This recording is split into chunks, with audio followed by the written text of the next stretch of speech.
item I wanted to touch on, which I'll pass over to you. It has to do with section 1 of the clerical or the ESP contract. It's the recognition. It was just cleaning up, you know, we've been doing all of these unit clarifications, which you've helped on, and Jessica Doherty, and now Kelly with Kirk, and we got the clerical unit pretty good. So there's just a few minor changes there, and the last page is just, it's just the supplements page. So these are collated. So if you take a stack and then pass it to like this is a stack, and then the next third. Yeah. Materials management. Yes. So this is just language, and then we'll get in. You will have your conversation. Yes, we do. And thank you to Sherry for doing crazy copying at the last minute. Because I'm a procrastinator in a lot of ways.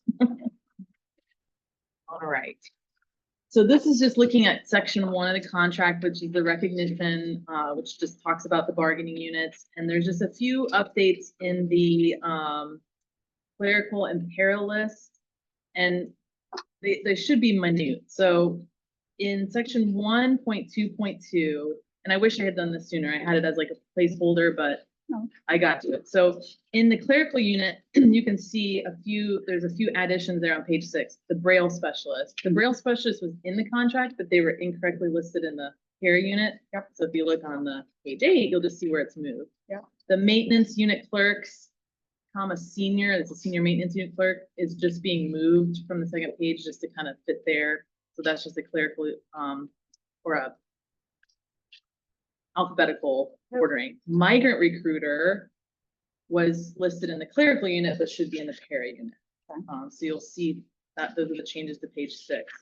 And then page 7, the same things here. The computer operator is just being moved rather than senior computer operator. It's computer operated, senior. Internal service agreement support is, I think when we were going through, is not a position. I don't know how that came up.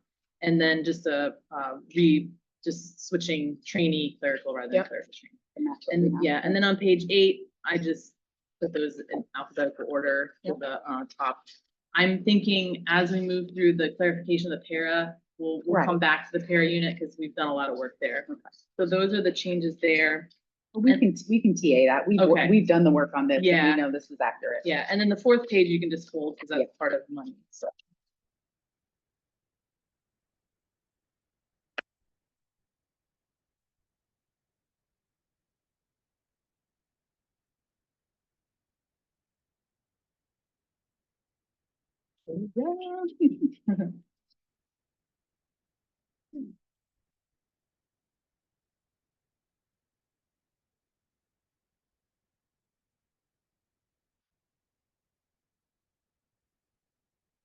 I thought about diving deep into the para unit, but I was like, let me just wait because Kirk hasn't finished that yet. Yes. Yeah. All right. So now we will get into. All right. This is also stacked the same way.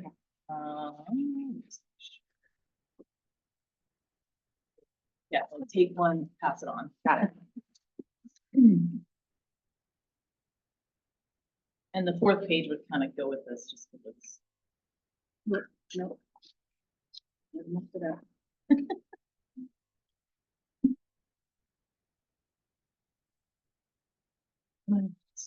I'll wait till everyone gets on it. There's a lot here, but bear with me as I walk through it.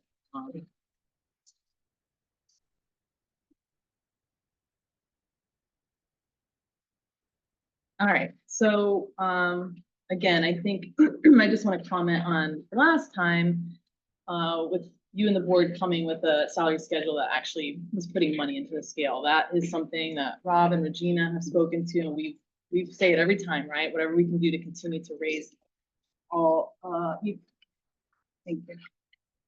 we can do to kind of raise all the boats, as we say. So what we did is we put together a counter proposal that works within the framework of that salary schedule, but to try to do a little bit more for employees across the board. So you'll see a lot of regrading, which I know we've done in the past year, and I know HSEF has done that. The real goal is that we're trying to collapse pay grade 15. So you'll see that. The other thing about this proposal is we're actually putting across the table a 2-year proposal that would do some work in the first year to keep the salary schedule as you proposed it, regrade a number of positions with the step, and then in the second year, do the rest of the unit. And puts a little bit of money on the scale. So we'll walk you through it. So, so this compensation agreement, so we'll start with number 1. Effective July 1, 2025, the education support professional salary schedule agreed upon for the 25-26 school year shall be updated and included in Appendix C of the ESP collective bargaining agreement. The scale is actually on page 3, and it's your scale, and we'll get to it. It's got like costs and everything in there. Number 2, effective July 1, 2025, eligible employees in the ESP bargaining unit shall advance 1 level on their respective pay grade on the education support professional salary schedule. Eligible employees must have worked half a year plus a day and have an effective evaluation for the 24-25 school year. And then we get into our longevity. Number 3, effective July 1, 2025, eligible ESP employees at the top of their respective pay grade, level 24, who do not receive a level increase shall receive an FRS eligible one-time top level payment of $2,250 to be paid no later than the end of the first semester. Eligible employees must have worked half a year plus a day and have an effective evaluation for the 24-25 school year. Now we get into the regrading. So effective July 1, 2025, all employees on pay grade 15 shall also be regraded 1 pay grade on the salary schedule from pay grade 15 to pay grade 16. And we've got all this listed out. Pay grade 15 will then be removed from the instructional support salary schedule effective the 26-27 school year. Now we get into the Head Start aides and the parent liaison aides, because we would be regrading everyone essentially, or all those folks. We're proposing these folks get 2 regrades because they were identified as critical shortage. And we had already passed across both sides for them to go from 15 to 16, but Correct. Because you're proposing for the rest of 15 to move to 16, you're Correct. proposing they go to 17. Correct. Got it. So effective July 1, 2025, Head Start aides with job code 56404 shall also be regraded 2 pay grades on the salary schedule from pay grade 15 to 17. And effective July 1, 2025, parent liaisons 56101 shall also be regraded 2 pay grades on the salary schedule from 15 to 17. So then we also are proposing that secretary 1s would be regraded 1 pay grade from 16 to 17. Bilingual aides, which there's a lot of different ones. There's bilingual Spanish, but a lot of those job codes are actually, there's no one in them. There's a lion's share of Spanish bilingual aides. Kindergarten assistants and micrographic clerks shall also be regraded 1 pay grade on the salary schedule from 17 to 18. Number 9, bookkeeper 1 also be regraded 1 pay grade from 19 to 20. Number 10, data processors, registrars, assistant teacher AA level, and then assistant teacher AA level lab manager, and kindergarten assistants shall also be regraded 1 pay grade from 20 to 21. Number 11, paraprofessional 3 shall also be regraded 2 pay grades from pay grade 20 to 22. This was one of our 6 that we identified. Number 12, assistant bachelor degree level teacher, health assistants, and kindergarten assistant bachelor degree level shall also be regraded 1 pay grade 22 to 23. Then our office network computer specialist, this was one of our critical shortages, shall also be regraded 2 pay grades from pay grade 26 to 28. And then our nurses, LPNs, regraded 2 pay grades 26 to 28. Registered nurses, 2 pay grades 34 to 36. And then the other eligible ESPs, no, that's 2026. Sorry, that should not be there. Take out number 16. It was a typo. They moved. So number 17 would be the new 16. This is where we were trying to go. So employees and job codes that were not regraded for 25-26 would be paid a one-time additional payment of $500 to be paid no later than the first semester, which would be a supplement to employee-based pay. So what we're trying to do here is move a large majority of employees to get them a little bit more in their base pay. The employees that we don't move this year would get $500 payment before we can get to it next year. Number 18 is an MOU for the designated schools of need.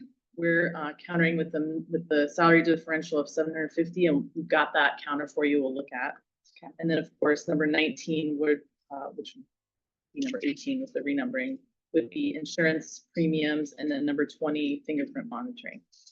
So when you go to the next page, the cost is all broken down here. So this is the salary schedule that you propose with 0.25% added. Our approximate cost of the step level is 1.775 before fringe, and the 0.25% improvement to the salary schedule we estimated at 262,310, and all of these numbers here are all listed before fringe. So when you get to the total down there in the bottom with the fringe factor, 5.8 million. So what we did is it's kind of small, but you can see the regrade of 15 to 16 would be 36,791. The two regrades of the Head Start age, 87,544. The two regrades of the parent liaisons, 37,100. Secretary 1, pay grade 16 to 17, 167,883. And then the bilingual aides, kindergarten assistant, micrographics clerks, the folks on 17 to 18, 182,940. Bookkeepers, regraded 19 to 20, 31,157. And then we've got the data processors, registrars, AA level assistant teachers, kindergarten assistants going from 20 to 21, 241,161. Paraprofessional 2 pay grades, pay grade 20 to 22, 20,675. And then we've got assistant teacher, bachelor degree, health assistant from pay grade 22 to 23, 123,546. And then our office network computer specialist, 2 pay grades, 26 to 28, 30,444. LPNs and RNs, you can see there, LPNs regrade 359,232, and RNs 518,897. Oh, did I miss the ESPs? Okay, so number 16 was not supposed to be crossed out. I'm losing my mind. So those are the ESPs. Yeah, my mistake there. I guess the job codes are attached. I was working in a plate and thought that was another. We can get you another copy. So the ESE job codes would all be regraded, which we did last year, and that cost there would be 883,751. So all of the base pay increases come out to $5,814. To the right over here, we've question. Yeah. Where'd you fringe factor 21.69%? Why'd you use 21.69? Because when Tracy sent us the benefits factor document, those are all of the benefits. Okay. We know that you all are using, you're including the insurance increase. No. Okay, well, let me see here. Or not, but okay, I just wanted to verify where that came from. Here. So retirement is 13.63. FICA is 6.20. Medicare is 1.45. Life insurance 0.02 and workers' comp 0.39. And that all comes out to 21.69. Okay. I can do it with 9 to 11. No, that's okay. Okay. Anyway. Okay. That's where you used it. Okay. I just wanted to know where you got that from. Okay. So then if you look over to the right is the one-time top step payment for the 91 employees at the top of the scale. 249,160 with the fringe. And then the one-time payment to the non-regraded employees, which is about 413 employees, would be 206,500.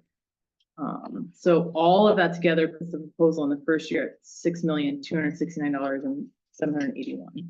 Okay. So then after this page is just we went through and listed all the job codes for each pay grades, you've got those that would be regraded 15 to 16, 18 to 17, so on and so forth. There is a page there of the designated schools of need, but we'll also look at that in the MOU counter. Okay. So then we get into effective July 1, 2026. That's everybody. Does it start at number 21? 21, yeah. Okay. So the way we did it is we did kind of the first year with all the pay grades, and then starting number 21 would be effective July 1, 2026. The education support professional salary schedule agreed upon for the 26-27 school year shall be updated and included in Appendix C of the ESP collective bargaining agreement. And we've got that in here, which would, what we're proposing there is a 1.5% increase to the salary schedule.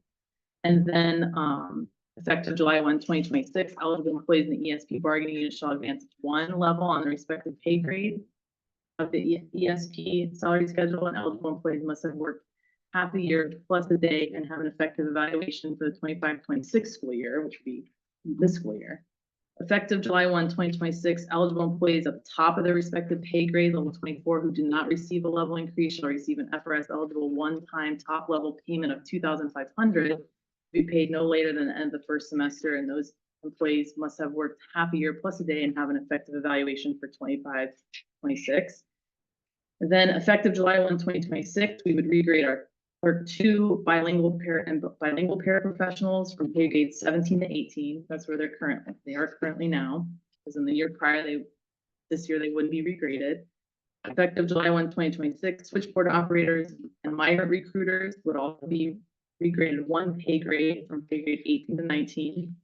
And effective July 1, 2026, Clerk 3, Secretary 2, maintenance unit clerks, accounting clerk 1, and client service representative 1 would be regraded from pay grade 19 to 20. Number 27, effective July 1, 2026, micrographic technician 1, data prep operator 2, and personnel records clerk would also be regraded from pay grade 20 to 21. Number 28, effective July 1, 2026, secretary 3, vocational placement paraprofessionals, accounting clerk 2, school bookkeeper 2, accounts payable specialist 1, and host instructors would be regraded one pay grade from pay grade 21 to 22. Effective July 1, 2026, the call center support representative 1, senior maintenance unit clerks, workforce development assistants, micrographic techs 2, control clerks, and admin service specialists shall also be regraded one pay grade from pay grade 22 to 23.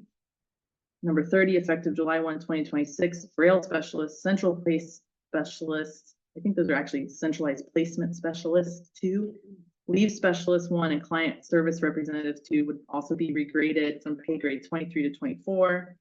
Number 31, effective July 1, 2026, clerk 4, call center support representative 2, senior admin service specialist, accounting clerk 3, and account payable specialist shall also be regraded from pay grade 24 to 25.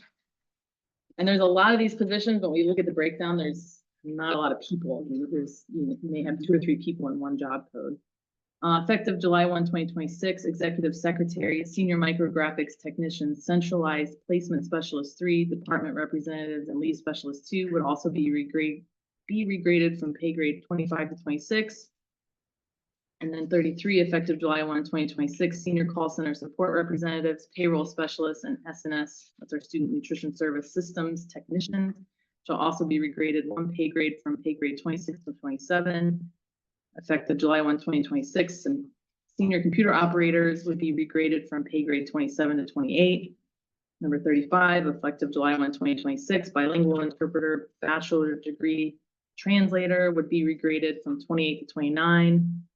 And then what we're doing here for July 1, 2026, ESE, ESP employees, and those assigned to our exceptional centers would receive a one-time $600 payment to be paid at conclusion of the 26-27 school year.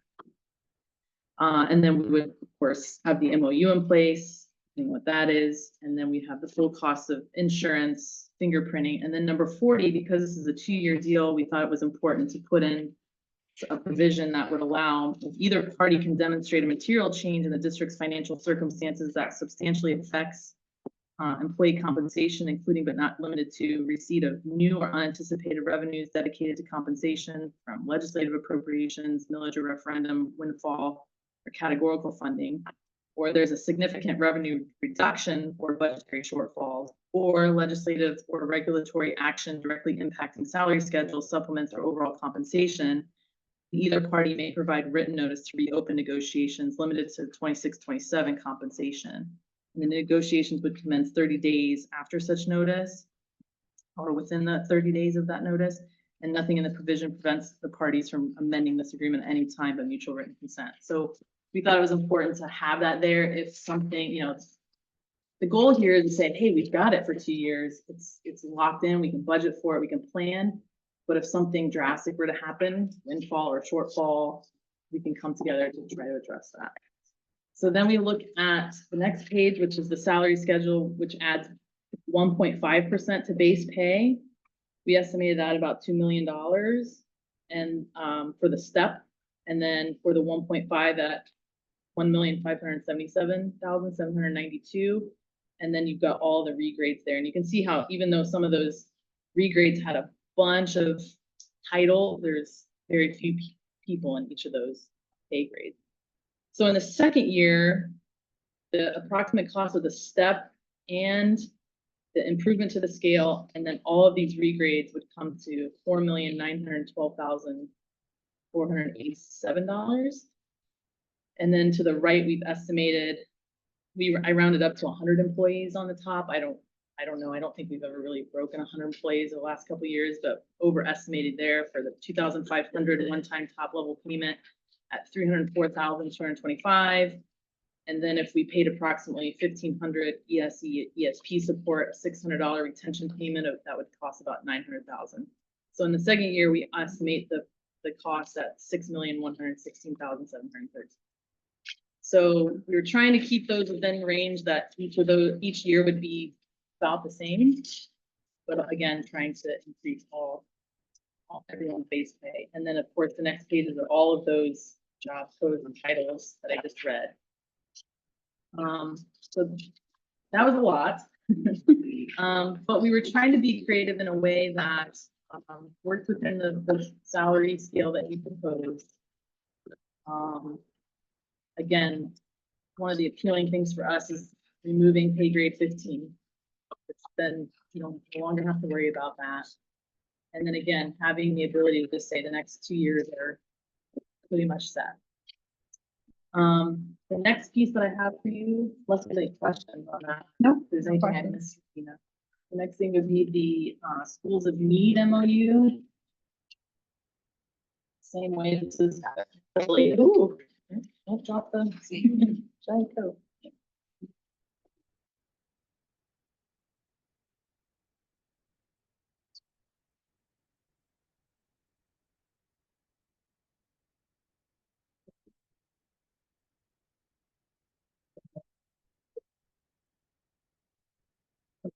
We have an extra one of those. I think they're going on. There will be. Perfect. All right. So on the Schools of Need, I just want to say too that I really appreciate the work that went into this. But I think I think we've been talking about this for a long time. How can we figure this out as we're already going into the school year and all that stuff. So what we did is we kind of took what you did and added a few things, so I'll walk you through it. Okay. So everything in blue would be our additions. So whereas the Hillsborough County School Board, here and referred to as the board or district, because that's who's actually party to the agreement, and the Hillsborough Classroom Teachers Association, here referred to union or HCTA, are parties to collective bargaining agreement for all instructional education support professionals as defined by the Public Employee Relations Commission. So we're trying to be very specific. That's instructional and our ESP that PERC tells us, because we know there are other education support professionals at HSC. And then we're good with where the parties are committed to providing outstanding educational experience for all learners in Hillsborough County Public Schools. And we changed this here, whereas not just the district identifying, but the party's desire to identify and redefine Renaissance schools as designated schools of need that meet set criteria, demonstrating a need for additional support to facilitate student growth and success. And we felt this was important because we do believe that it should be a collaborative process to look at this.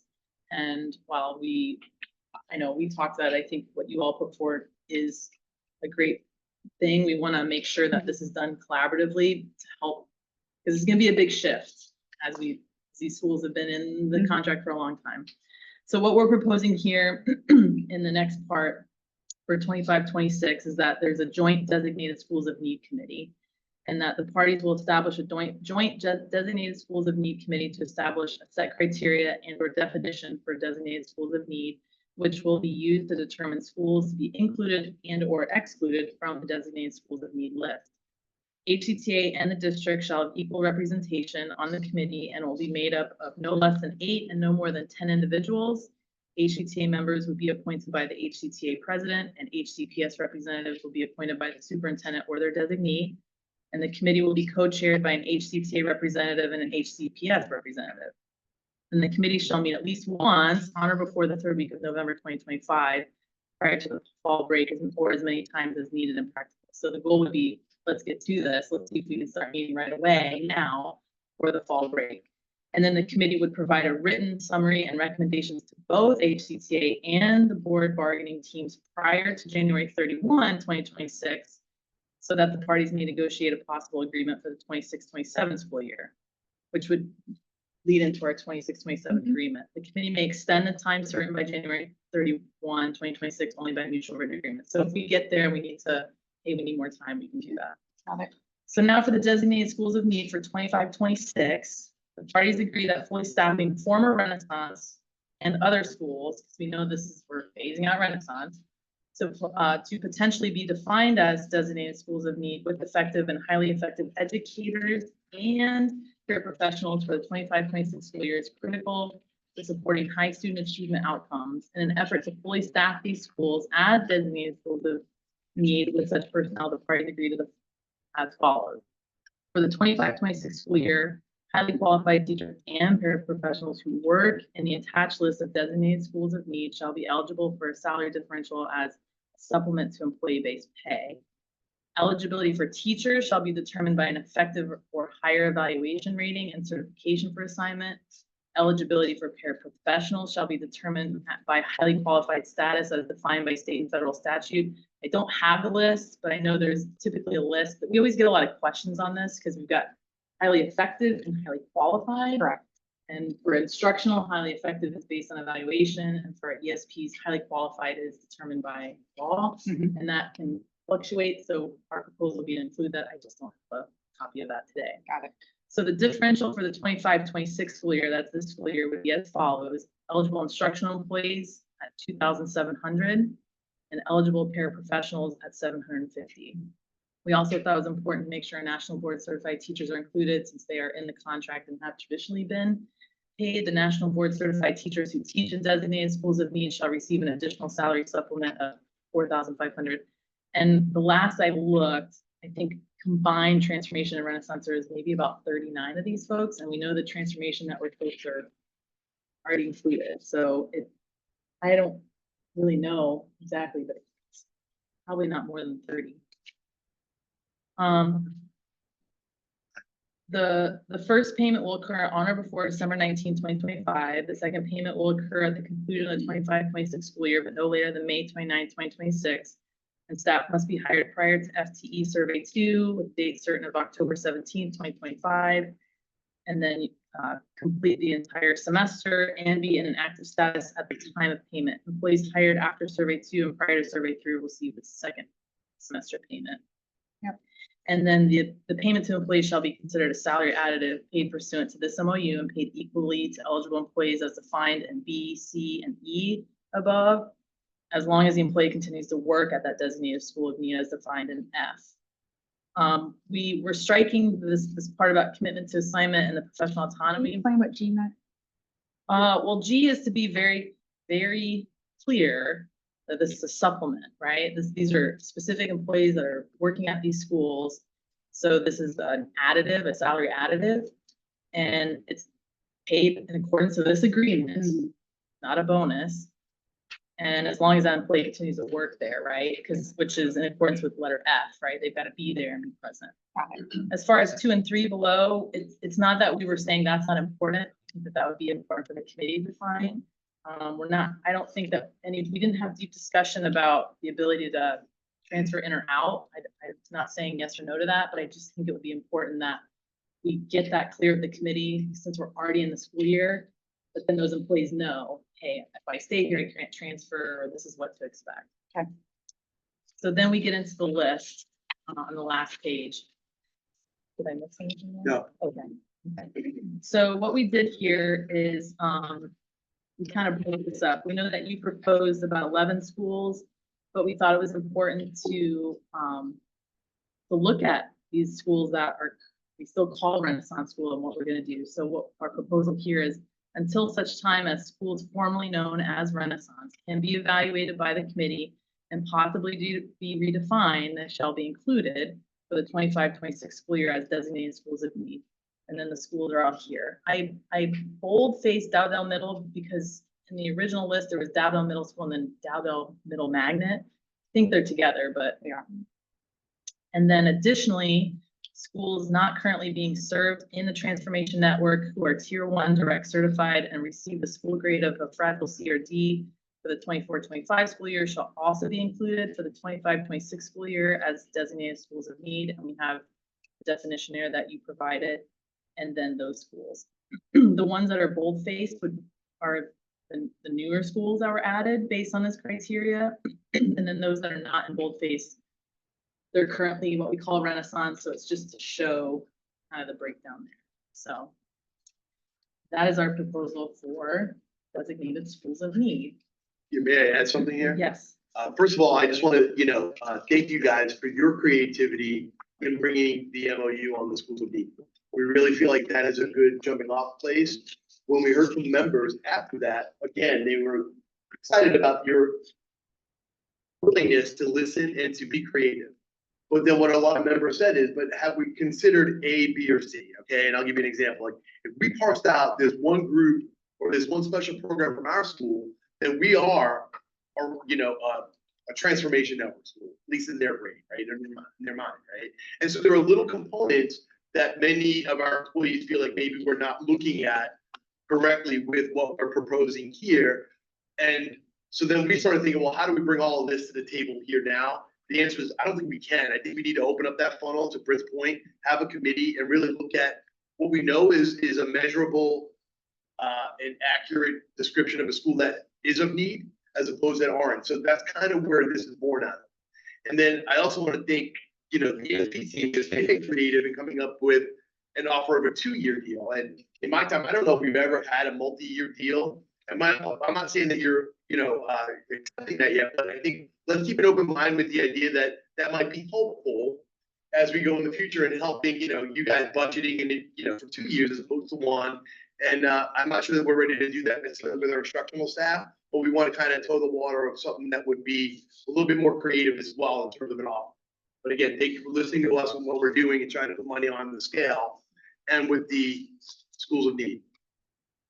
Thanks, Brett. Yeah, no problem. So I think I just want to point out too that, our last proposal on the table for the ESP compensation was a little over 10 million. And we've adjusted our position down to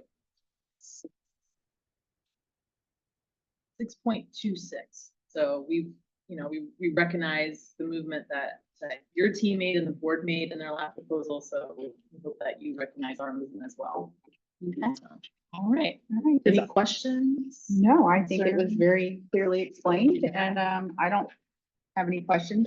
Does not include schools of need. Okay. Right. I did. I think you had given us an estimate last time, and I wrote it down somewhere in my notes. Oh, this page that was part of this is just would need to be.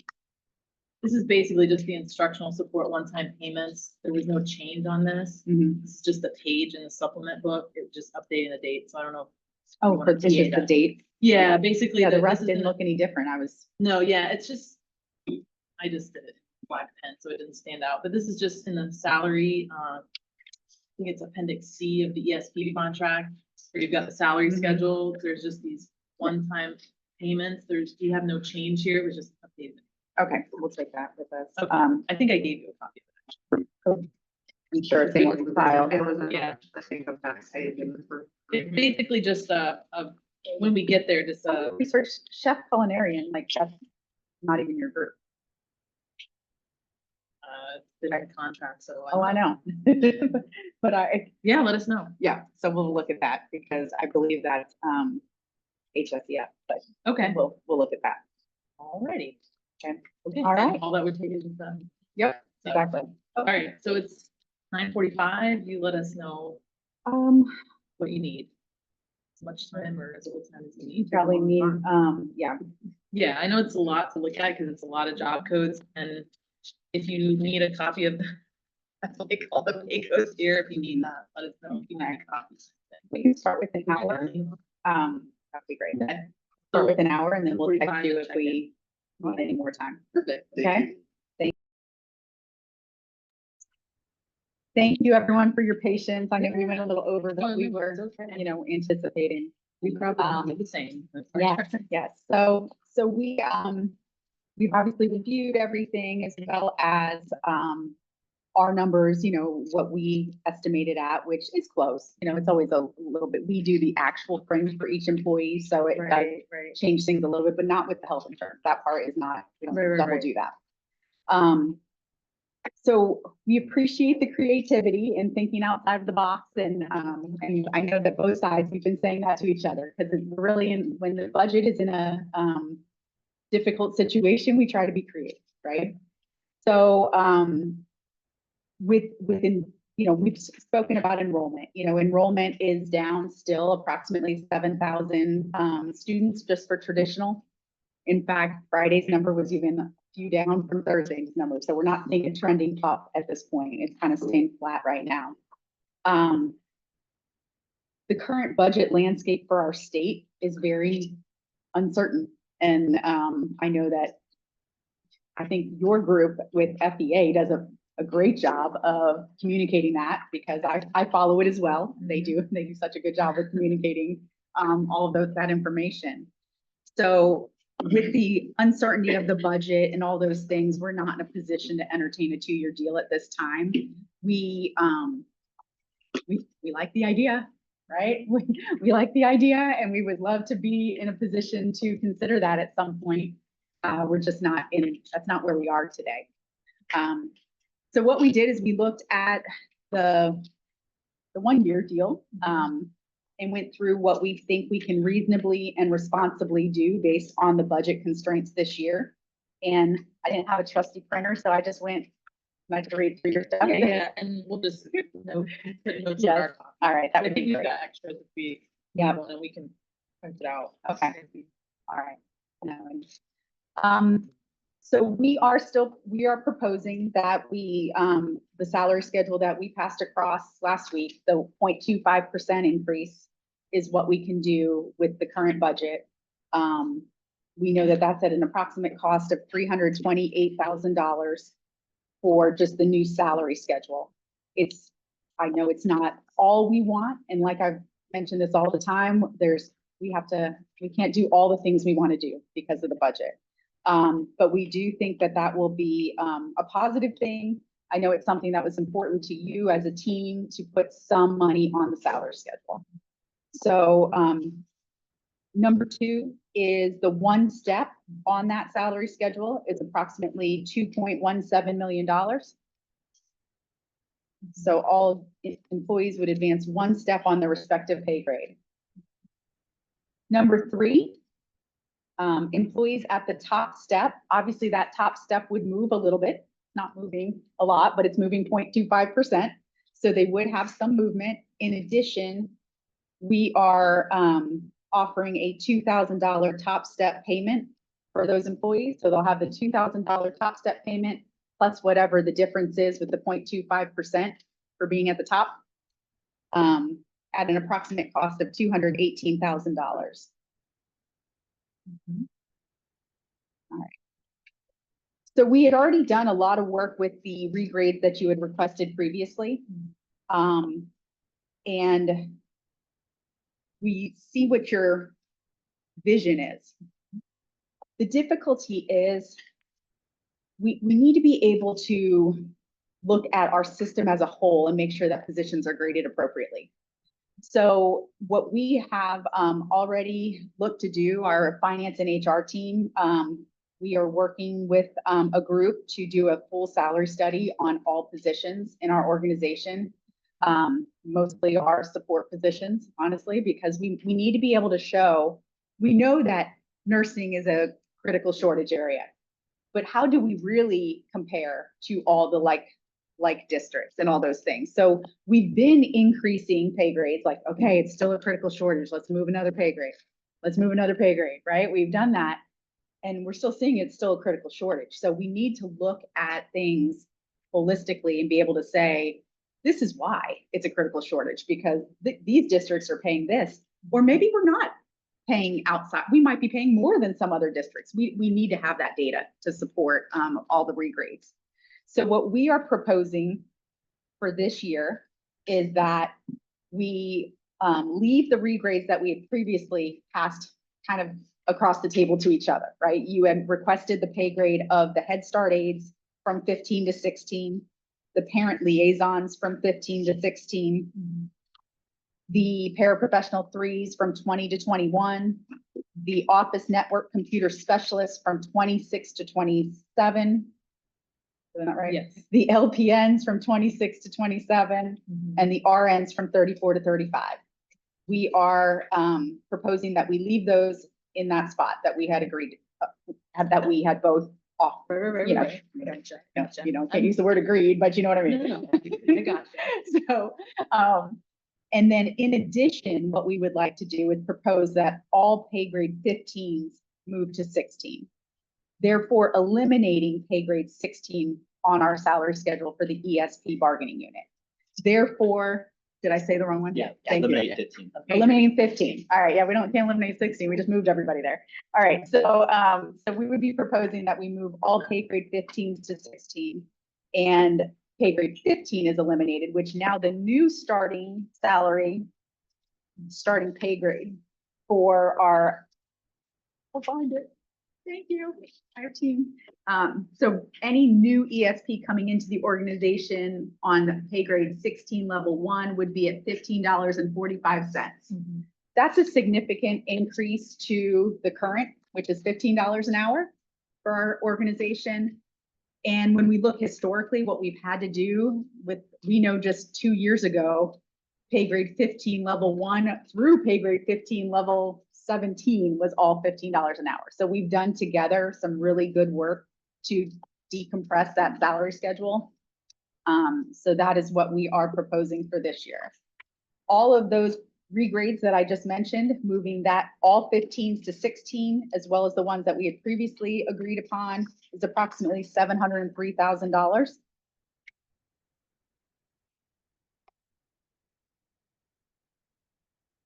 And then in addition, we know that we've already spoken about the rehired retirees will now have no limit on their years of service when they come back to the organization, which is a positive thing for our employees.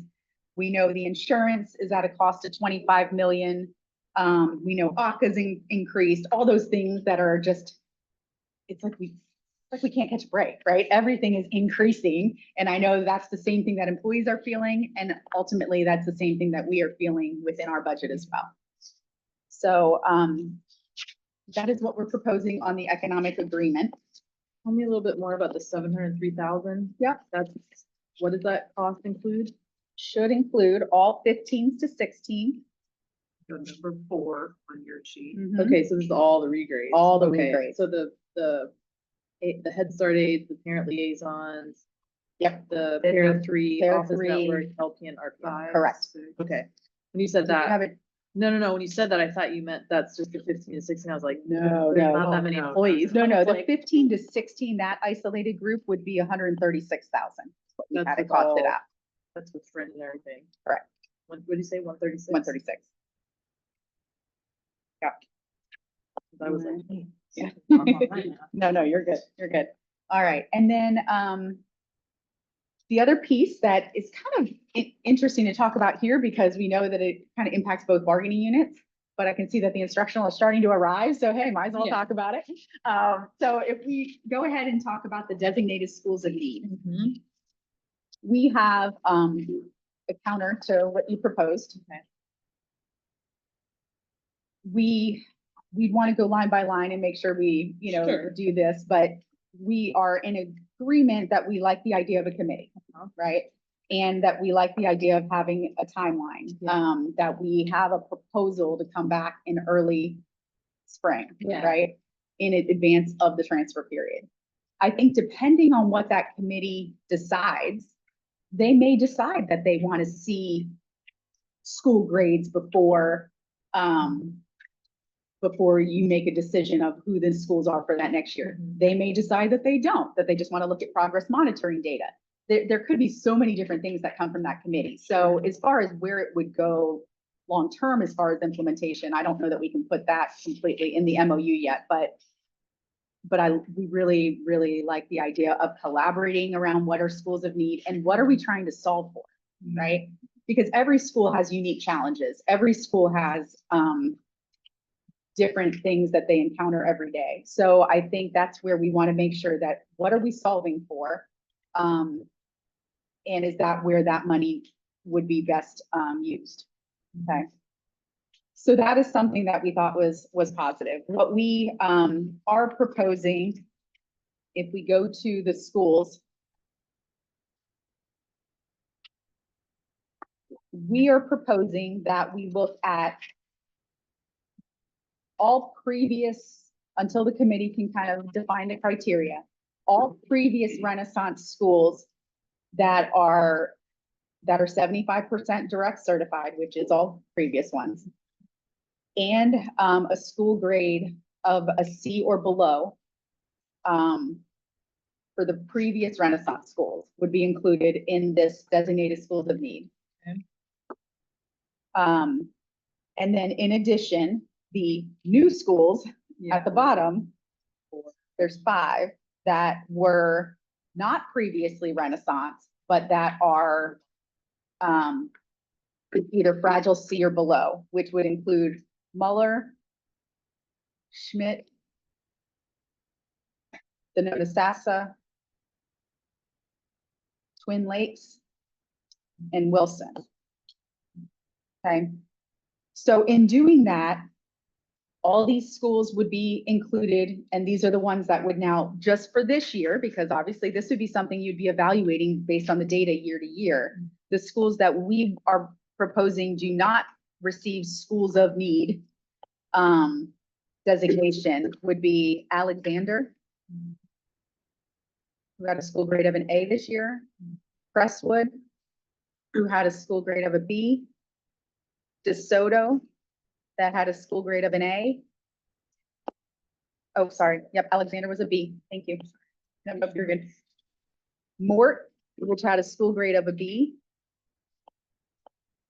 Sullivan, which had a school grade of an A. West Tampa, that had a school grade of a B. And Lato, that had a school grade of a B. So again, all previous Renaissance schools would be looked at, 75% direct certified, which is all of them, as well as a school grade of a C or below would be a designated school of need.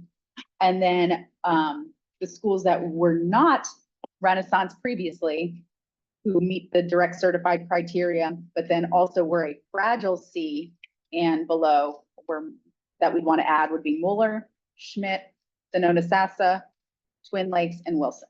Right, so basically all the schools in the bottom. Yes, And but some of then them all were the previous Renaissance, Right, correct? yeah, And then it's 11 schools. and then on it's the top. all the schools on the top except for Alexander, Crestwood, DeSoto, Mort, Sullivan, West Tampa, and Lato. Correct, and that would be, and That's we are 11. proposing that 11. it's. Yeah. That will be 22 schools total. And we are proposing instructional at 2,000. And paraprofessional at 750. For a total cost of $2.6 million.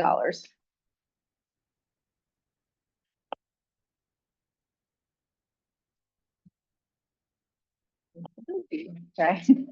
got it. I know it's like, I'm glad you do. no, I do, so many pieces. Yeah, Yeah, I yeah. get it. It's a lot of moving parts. it is. Um, other than that, I mean, did the rest of the language like, I mean, other than maybe just some tweaks and grammar or anything, did the rest of the concept of the It does. MOU seem pretty? We want it to be very clear that the paraprofessionals are the highly qualified paraprofessionals, meaning that Yeah. it's the paras that have been Totally. evidenced in the past or eligible in the past. Yep. We were worried that when you put all instructional and ESP at the beginning, we didn't want people to think, Oh. I know that's not what you Yeah, we meant. just meant that we're the parties to the agreement. Correct. But I knew what that's you why meant. The rest of it defines like. It does. who these people It are. does. So But I just that's wanted fine. to on the record Yeah, say yeah, that. yeah. The national board certified teachers, we have done that in the past few years, so we are in agreement to do that for TN and whoever our designated schools of need are. Yeah, because you'll see when we get to instructional, like, we've done this the past couple years where we have forgotten to like write in the transformation that we're We've doing, but forgotten the we last couple. continue to include them. So you'll see in our instructional counter today, there'll be a section, the economic agreement, to make sure the transformation national board are included, just because we're Correct. doing it, but Yeah. anyway, but No. I appreciate That we're makes sense. putting it in here because we're doing it. so. And we do want it to be very clear that we understand that the commitment to the assignment and the professional autonomy and additional work expectations, that due to the timing, that's a Yeah. concern. However, we want to make it very clear going into the committee, there has to Right. be expectations Yeah. for receiving additional money. Right, which could even be like, if we want to add like an A or a B under number 1. in the Correct. agreement, where it says the parties will establish the committee to determine, which should include those sorts of Right, things, I mean, like looking it's- at commitment, looking at autonomy. Correct, But yeah, I'm glad you understand that, like, we're already in the school year and these folks are there, and right, if we put this in place now for the school year, Correct. it could draw people there or not. Correct, So correct. we appreciate But there that. needs to be an expectation when you're no different than our supplemented positions. You're Yeah. receiving a supplement for additional expectations. Right, Not just because you're at a certain site, right, and that's because every site has unique challenges. for sure. Okay. All right. I don't think I don't have any questions unless anybody else does. All right, so, it's 11:15. I know we were set to start at noon with the instructional, but I think we could probably pull together a counter for, education support. And my thought is when we come back, when we put a counter, we'll put the counter for instruction as well. Okay. Unless we want to just work on ESP and then end it. I don't know. Any thoughts on that? Preference? Okay. Yeah, if you want it, yeah, we're Okay, here, so okay. however you want to do it is fine. Yeah, that's just my thought right now, but when we caucus, I Might change your mind? Yeah, I might. That's okay. So, Whatever You you have think. the right. okay, I reserve the right. to change my mind. Okay, Okay. that sounds good. All right, sounds good. So let's say, well, noon, what do you guys, what's your lunch plan? I think most of us just brought it. You just brought lunch? Yeah. So let's take an hour. I'll check in at 12:15 and Okay. if we need more time, go from there. All right, sounds good. Thank you. Thank you.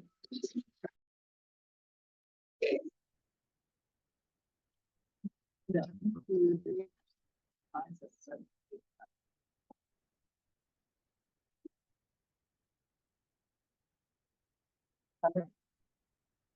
There it is. All right, Thank so you. we're back. Thank you for your patience while I was, Absolutely. while we were discussing and catching numbers. You need extra? Thank you. All right. So.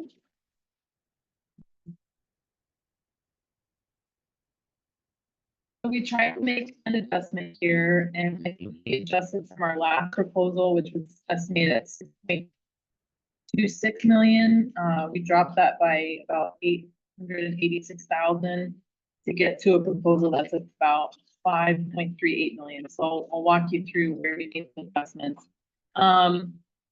We're still working within the salary schedule that you proposed, which adds 0.25 to the scale.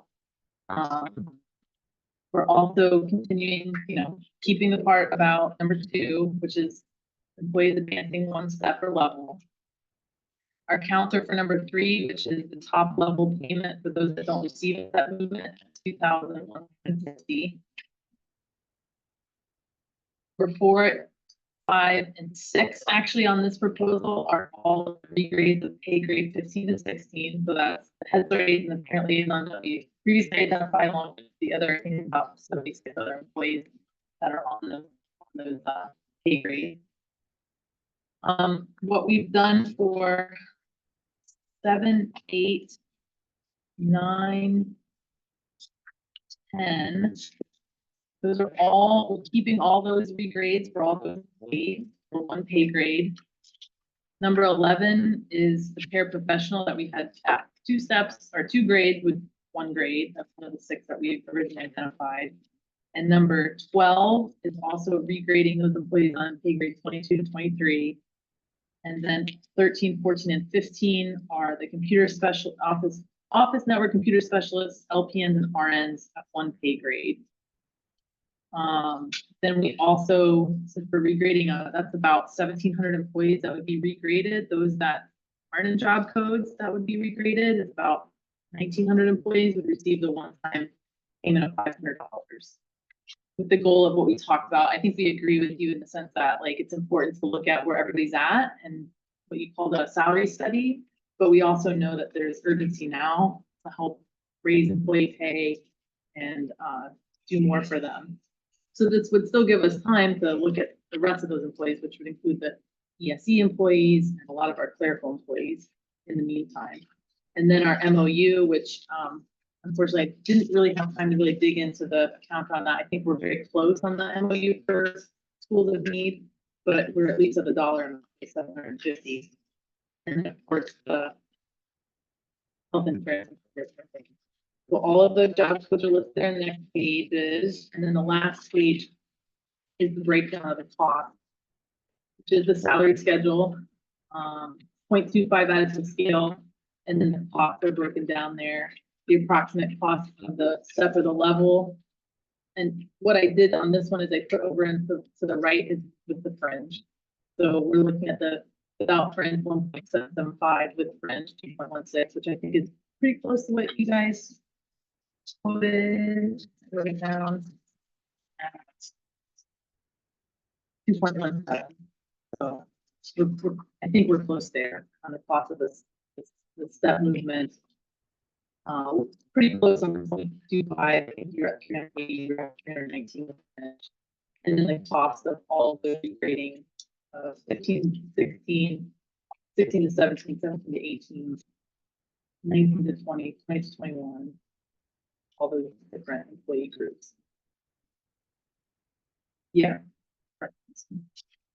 The one-time top level payment of $2,150 for 91 employees, we estimate the fringe at $238,000.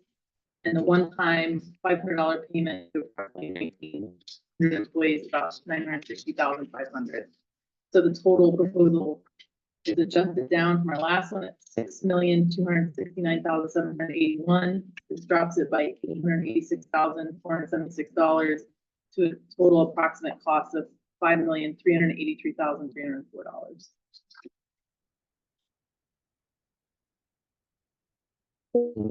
Clarify, so the assistant teacher. What we're trying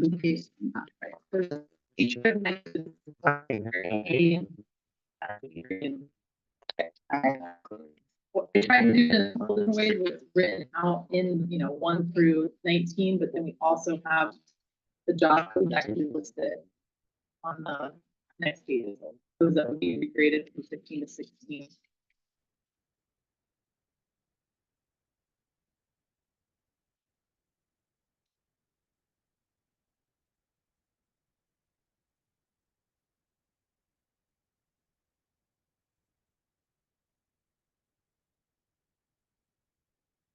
So on number 11, to clarify, so number 11, you're proposing paraprofessional 3 go from 20 to 21. Yes. But then on the cost estimate, it says from 20 to 22, probably, like, I mean, Should just be a typo. I just It want to make is. sure. Okay, This week 21. okay. I have a copy of a.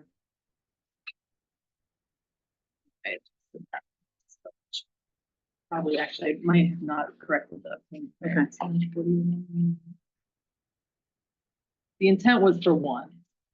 Oh, I didn't. Is your other right column what it was before? And No, the then right left? column is with French, so that Oh, number, sorry. that actually number there for the, paraprofessional Okay. 3.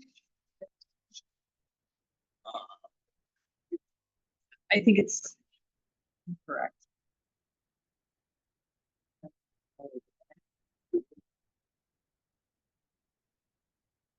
It may be an overestimate, because there's not a lot of people, I don't think there's a lot of paraprofessional.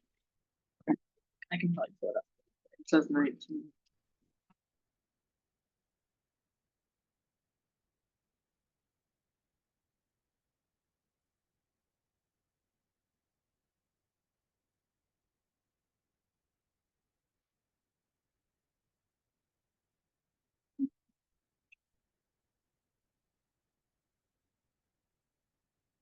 Okay. That's okay. We can, we have the ability to do that too. Okay. All right. And then, The intent is all one, there's no Right. double regrade. okay, that helps. That, so, okay. Are there any questions to the designated schools of need, for lack of a better? Yeah, I think, we just, because that counter also had, the Instructional. counter actually impacted instructional because of the amount. Correct. Because the amount of 50 for Okay. here, I think then what's gonna happen is you have to find the amount for instructional and then. We're Right. close. Well, okay, good. And, obviously the amount is dependent on the fact of how many schools, right? I mean, if there's a lot more schools, then we can't do that amount. So we have to look at that as well. I got it. Right. All right, so what we can do is, when you guys want to pass on this. Yeah. Get our instructional. Okay. Ready, because there was a table on that. Okay, no, that sounds good. All right. That's the plan. Thank you. Thank you. About 1 o'clock. It's 12:53 right now. Yep.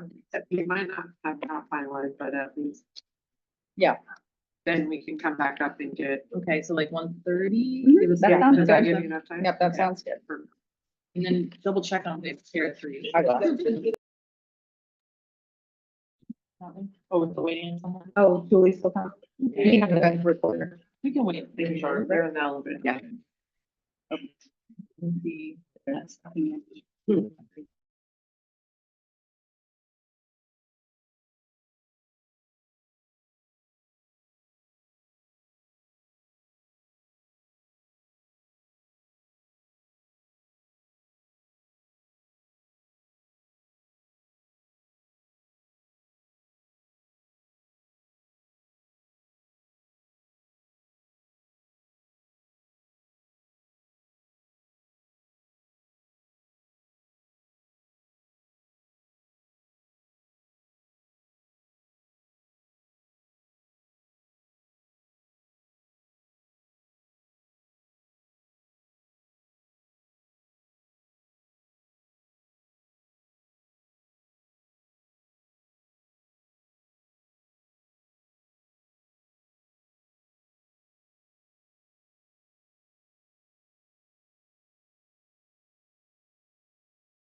All right.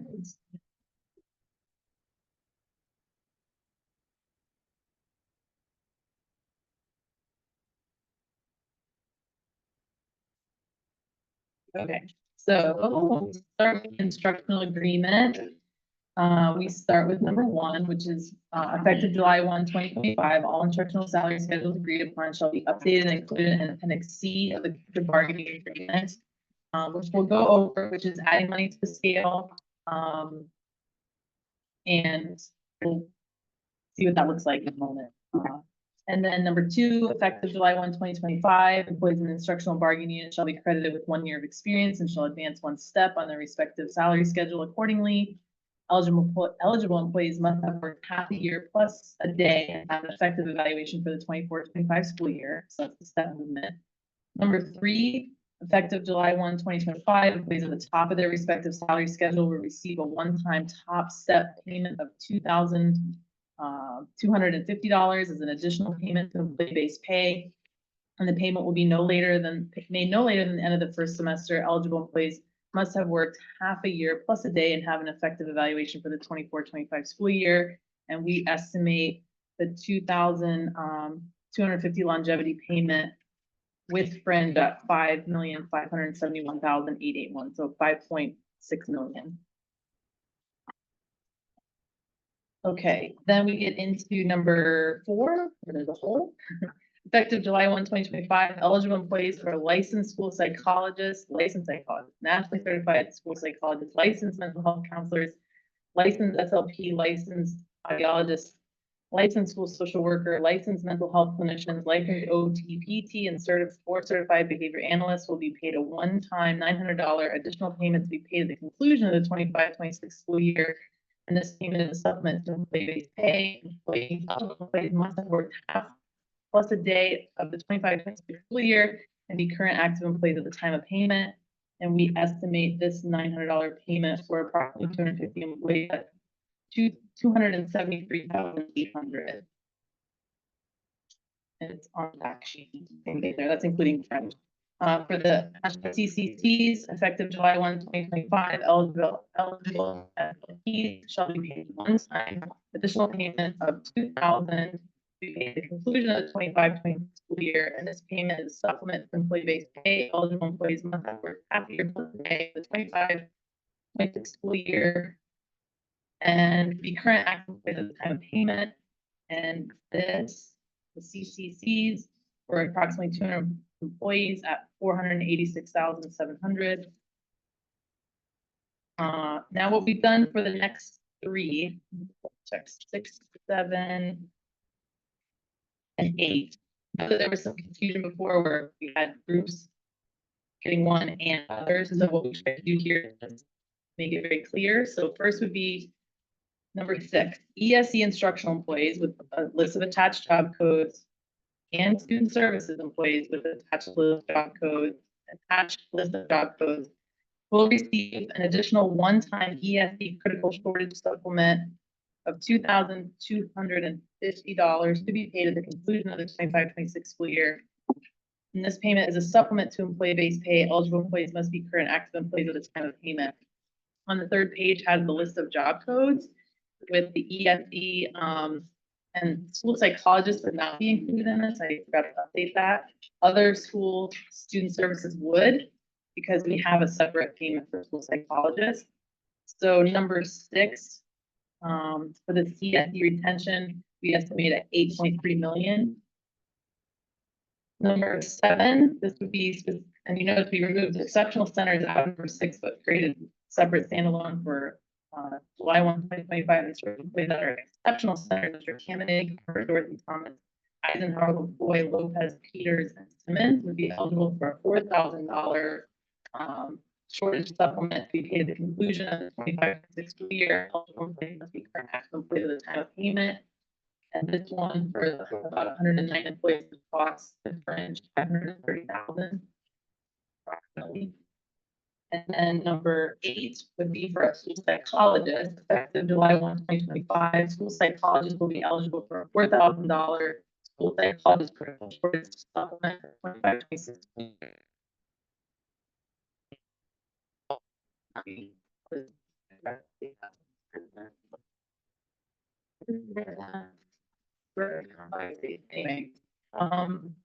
they will have to change, so we will reconvene to confirm that. I agree. So we estimate this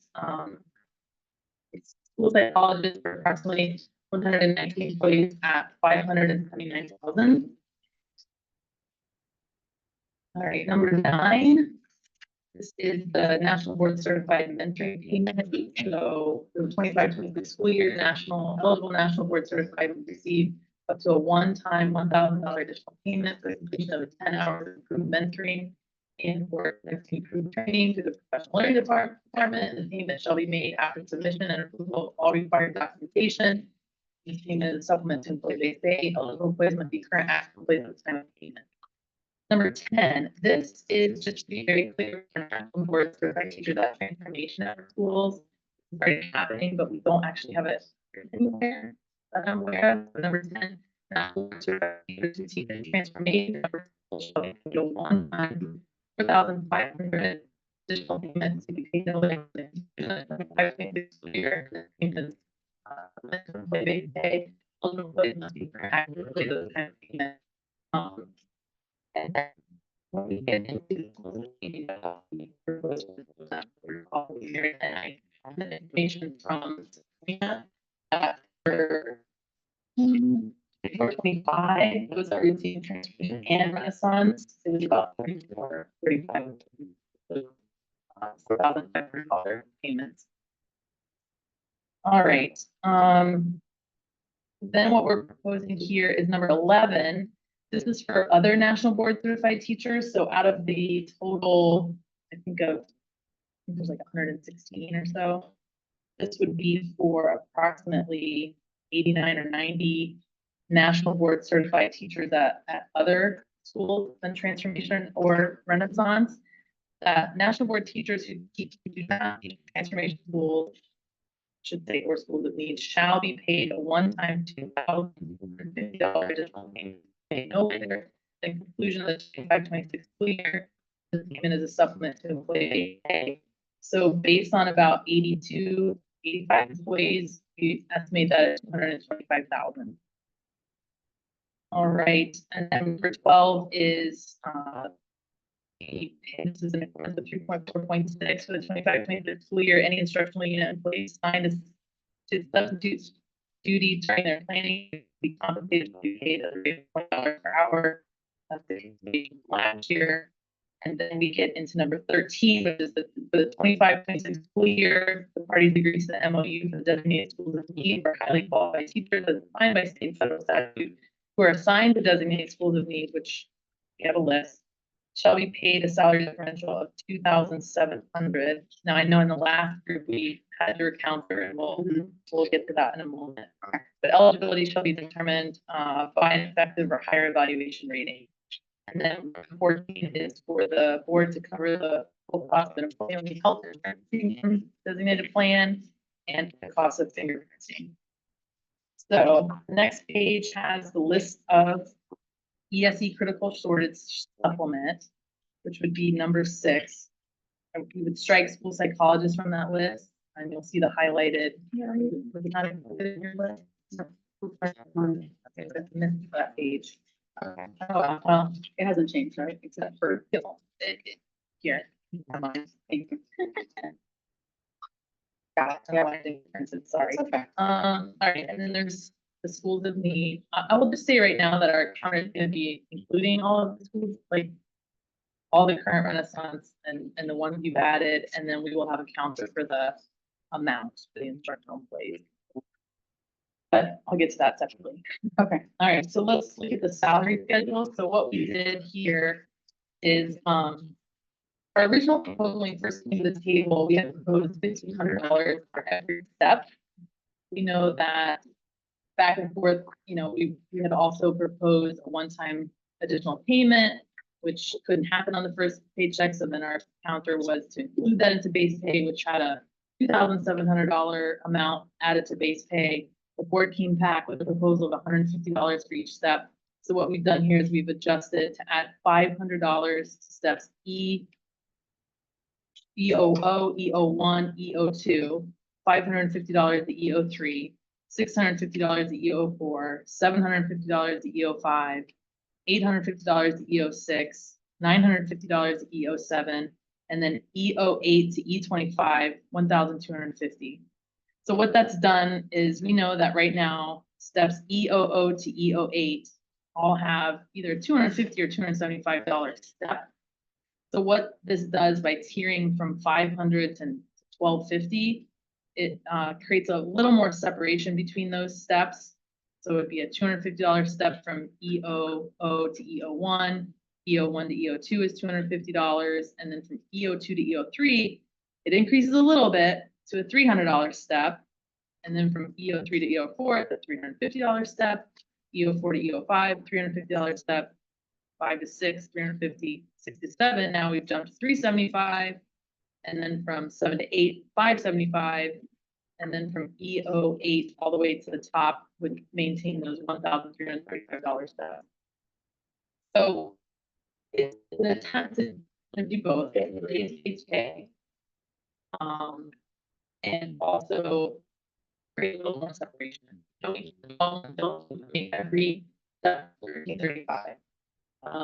Those adjustments then would equate to what's happening in the use scale based on the 12 months. And then when we get into all of that, then it equates to a breakdown of, the hourly rate difference between the 10 and 12 months for student services, where you can see that hourly rate. And what we did for our student services, that's 2025, the last 2 years, those have received a $1,000 base supplement. But what we've done is broken that down and added that into an hourly increase to the base pay. We don't have $1,000 to keep that separation. So all of these scales have an estimated cost of the step with benefits. And then we get to our last page, which kind of breaks it down to where we think we're at. So we estimate for the instructional 10-month EMP scale for the new cost, that would be the step and length of scale of $27,255,320. We estimate the step alone with 21.69 fringe just for the ENP at 11.7 million. The 12-month scale, the G and the Q scales, step with money added to the scale, 886,367. We estimate the step alone with fringe at 273,992. The A and the B, there's no change to that scale. Actually, there was no base increase. Just step movement alone would be about $8,000. The ROTC is a 4% increase, which is about the average that I think we came to, just under 4%, would be 284,880. And then the student services scale with step and money added would be about 2.7 million. Step alone, we estimated at 855,000. So the grand total for the proposed salary schedules, that's money to the scale and step increases with fringe at $31,183,361. The schools of need supplement, we don't have an estimate on that. I think we're in a ballpark there. I just didn't put an amount there. The planning time substitute pay at $20 an hour. We're going to continue that, so it was not an increase there.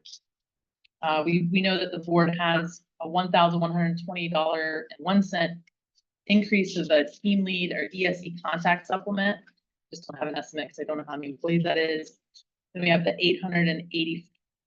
$848.77 new student services team lead supplement, which we'll get into, but I think we're good there.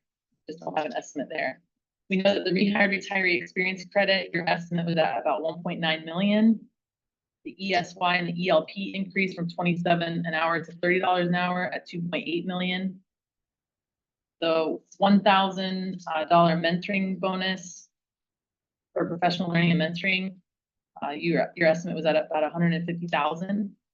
And then we get into the breakdown of all the other things that we've proposed, which is a $2,250 National Board Certified Supplement to approximately 82 employees not in the transformation or renaissance at $224,418 with fringe. a $2,250 ESC detention supplement, those job codes and student services at 8.337, 8,337,286 with fringe. The $4,000, their ESE centers, 530,568. $2,250 longevity payment to approximately 2,035 employees, 5,571,881. The CCCs at $2,000 for approximately 200 employees, 486,760. And school psychologist critical shortage supplement for approximately 119 employees at 579,244. And then the student services licensure for approximately 250 employees at 273,830. So this comes to a total of 20,854,060. So we're combining cost of step and improvement to the scale with the estimates here for all of these additional payments. Grand total comes to 52,037,421. And we know that our last proposal on the table was north of 83 million. So this is where we're at right now in this proposal. Any questions? Try to be as clear as I could there. Anybody have any questions? Schools of need. Yeah. So on the schools of need, I didn't have a chance to print a new one, but here's where I think, like you said, we can go in and look at number one on the schools of need committee on what that committee is going to actually look for. On the second page, I don't know if you've got your copy there. Right there. You had countered on letter D, the differential for eligible instructional employees at 2,000. Correct. And eligible paraprofessionals at 750. So our counter is that we're willing to accept the 2,000 for the instructional employees. But our counter is that the list stay the same, that we keep those 7 schools in there. And to be clear, we had our proposal at 2,700 for all those instructional employees, for all the schools. The board came back with keeping at 2,000, but removing Alexander, Crestwood, DeSoto, Mork, Sullivan, and West Tampa Elementary and Latham High School. For our counters, to include those schools, but we would accept the $2,000 as the payment for the instructional employees. And then we're doing wordsmith some of the other parts about the committee. Okay. Right? Yep. And I think with that, if all of this was acceptable, where we are, we would then also agree to the $30 an hour, the extended learning and the extended school year and the extended learning program. To accept that increase, we would accept the student services team supplement and increase of the ESC contract. And we would, we could settle on the schools of need, then we would remove that for the Renaissance language. So. Okay. Yeah. Hopefully that makes it all clear. Yep. No, that was very clear. All right. Does anybody have any questions on our side? No? So it's about 150. So you let us know what you need. What do you think? Okay. You can pick a number and always adjust. Give us till 2:30 to then Okay. give you an update Yeah. of what we think we can do today. All right. We'll see you at 2:30. All right. Mike's working, but I don't know.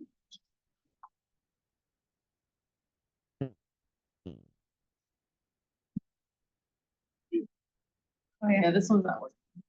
Good, I'll use that one. All right, Okay. good to go. All right. So I know we're in kind of two phases right now because we're talking about ESP, kind of our counter with that, as well as you brought us the information for your instructional apps. So I want to talk ESP first. So we believe that we're very close with ESP, but we also feel that we have stretched as far as we can stretch with ESP. Obviously, we have to look at the whole budget as well as just the situation we were in. We've talked about the uncertainty of the budget. We've talked about uncertain times moving forward with budget and in the future. We've talked about the loss of students, like right now, whatever day we are now, we are down 7,177 students from this time last year. And to put that in just like kind of a perspective, with the base student allocation of $5,372.60. And that's assuming that none of those students that we lost are weighted, which, you know, some of them would be, right? Some of them would be in different weighted programs. But even at that, that's a loss to our district of traditional of approximately $38,559,150. That causes some anxiety on this side of the table, okay? To balance this year's budget, even with what we offered originally, we have already, we're dipping into the reserves. That's not just based on the budget of what we think that the students are. So, and we don't have the flexibility that we've had in some past years where we had the ESSER money or we had other funding, you know, whether it was way back in the day with the Gates grant or whatever it might be, but that ESSER funding really did help us be more creative in recent years. We don't have that, it's gone. And it's supposed to be gone. So that's a good thing, right? It was supposed to be exhausted at this point. So when we look at ESP, and I'll just go through the offer that you had brought forth and kind of tell you where we're at with it. Now, of course, there's approximately 3,700 ESP employees. And so what we are still proposing is that we look at the salary schedule that we've talked about, the 0.25% salary schedule. That is at a cost of $2.45 million, putting $2.45 million on the news. Wrong sheet. Yeah. 328,000. That's the instructional one. See what happens when we have all these going on? So that's 328,000 on the salary schedule. In addition, the step for all employees would be the $2.17 million.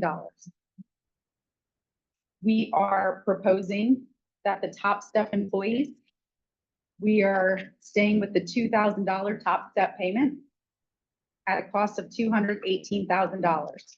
Not only will they receive the $2,000 top step payment, but we did increase the salary schedule. So they will receive a recurring increase in that salary schedule. The regrades, we have all pay grade 15 moving from pay grade 15 to 16. That's significant because now no longer will anyone in the ESP bargaining unit be on pay grade 15. And we will be moving starting ESP pay from $15 an hour to now pay grade 16 level 1 will be $15.45 an hour. And that's significant. In addition, we're in agreement to move the Head Start aides from pay grade 15 to 16, the parent liaison aides from 15 to 16, the paraprofessional 3s from pay grade 20 to 21, the office network specialists from 26 to 27, the LPNs from 26 to 27, and the RNs from 34 to 35. The additional regrades that you requested of Secretary 1, moving from pay grade 16 to 17, the bilingual aides, basically that was the 16s to 17, as well as those who are on pay grade 17 moving to 18, as well as the bookkeeper 1s moving from 19 to 20, and bookkeeper 1s are our middle school bookkeepers. Bookkeeper 2 is our high school bookkeepers. They weren't included on here, but bookkeeper 1 from 19 to 20. Data processors, registrars, assistant teachers, kindergarten assistants that are AA from 20 to 21. And then the assistant teacher's bachelor degree from 22 to 23. All of those regrades are at a cost of $931,765, according to your estimate here. We're not in a position to do all of those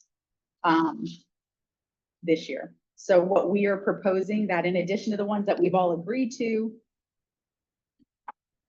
we can only do a limited amount of them. So we are proposing, because we think it makes the most sense with what our whole vision is here, to move secretary ones from pay grade 16 to pay grade 17 at a cost of $227,418.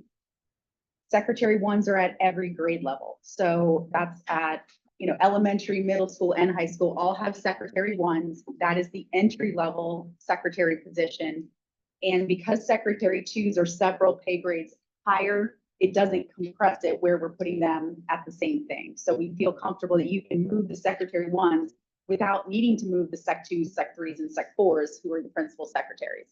So that's why that is the one that we think, knowing that this is what we have, that's the one we selected. If you have a different combination that you'd rather look at for that cost of money, then we'd be open to that. That was our rationale behind why we chose that one. Okay. So that is all of that, all encompassing. We're really close to, a new salary schedule, money on the salary schedule, a step for all employees, regrading our lowest paid employees, and then a top step payment for those employees who have had longevity. And I think, obviously as well, we know that we have looked at transformation payment that is going to both bargaining units. We're looking at the schools of need for both bargaining units here, and some other little things that we did, right? We talked about rehired retirees for clerical now will not have a limit. So, and secretaries who were only allowed 1 year of experience coming in are now allowed up to 7 years of experience credit. So all of those things are a cost and are positive recurring salary that will be going to our employees. In addition, for the schools of need, we are proposing that we exit the schools that we had mentioned. A designated, we have to have a rationale behind using data to support why we are doing schools of need.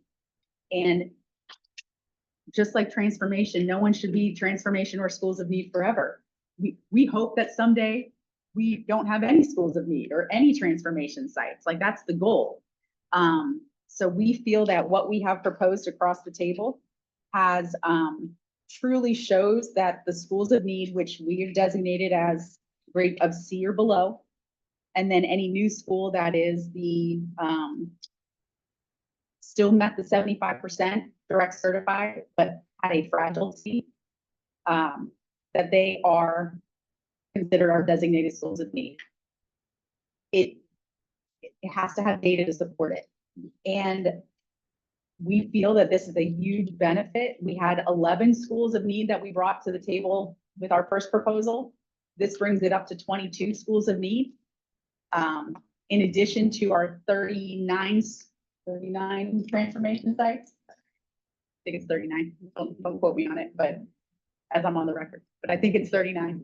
And they all have a rationale and an expectation behind them. And that was at a cost of $2.6 million to those sites, the designated schools of need. In addition, we've had those schools that we are proposing that are exited, either this year or last year, they received A+ funding. So they will have, if they are newly into like if they have raised their grade to a B, or if they maintained an A, then they receive A+ money either this past year or the year before. So while they were also receiving the schools of need. So that is our rationale behind it. Obviously, we love the idea of the committee and collaborating and having other data that we're going to look at, but we do need to, schools of need has to have, it needs to mean something. And we feel that the criteria we've set forth does show, obviously, we had our first proposal, we thought you had to be a fragile C, now we've stretched it, right? But we understand the rationale to wanting more inclusivity with the schools. But I do think it's important to note that no one went into this school year thinking that they were receiving that money. So it's not money that we're taking away. In addition, based on the instructional contract, anybody who's currently at a school that's being exited, if they would like to seek transfer to a school of need or a transformation site, they're able to do that because our contract allows that. Our contract, if you're going to transfer to a school that offers more money, then you're able to do that. And with our ESPs, they don't have a limit as long as we're not in a freeze, which we wouldn't be. They're also eligible to transfer to a school of need or a transformation site. So that's our rationale to wanting to keep those schools as was proposed. Okay. All right, as for the instructional proposal, we have a lot to work through and we're still, based on the budget constraints and the loss of students, we're still quite a ways apart. We're gonna have to be, we're gonna have to work through that. We're not gonna have the counter today. But I do think it's important to, to look at what we both have looked at so far. I have it there. Hold on. I know. Found it. Right now, what we have offered so far that, and for me to say that it's within the budget, the fact that we are saying to do this offer, we have to dip significantly into the reserves means it's not really in the budget, right? I mean, you don't use the reserves normally to balance the budget, but use that for one-time expenses or for contingency if there's an emergency. But we understand that it's in a spot where we can use some of it. So again, the new salary schedules with the $150 on the salary schedule is approximately 2.45 million on the salary schedules.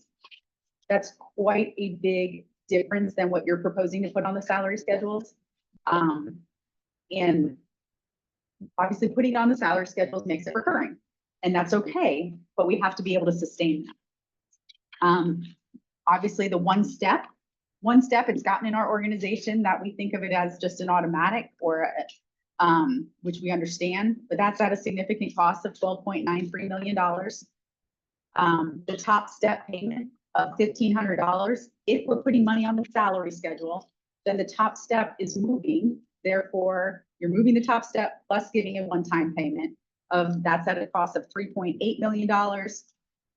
And then with all of the supplements that we did last year, which was great work with the licensed licensed student services, there, instead of reading all those, the licensed student services, SLPs and audiologists that have their ASHA-Cs, the ESC instructional employees and school psychologists, as well as instructional employees at our exceptional centers. All of those together are at a cost of $5.1 million. These are all significant commitments, and we don't feel that we can stretch much beyond what we've done last year, and the current proposal is much beyond that.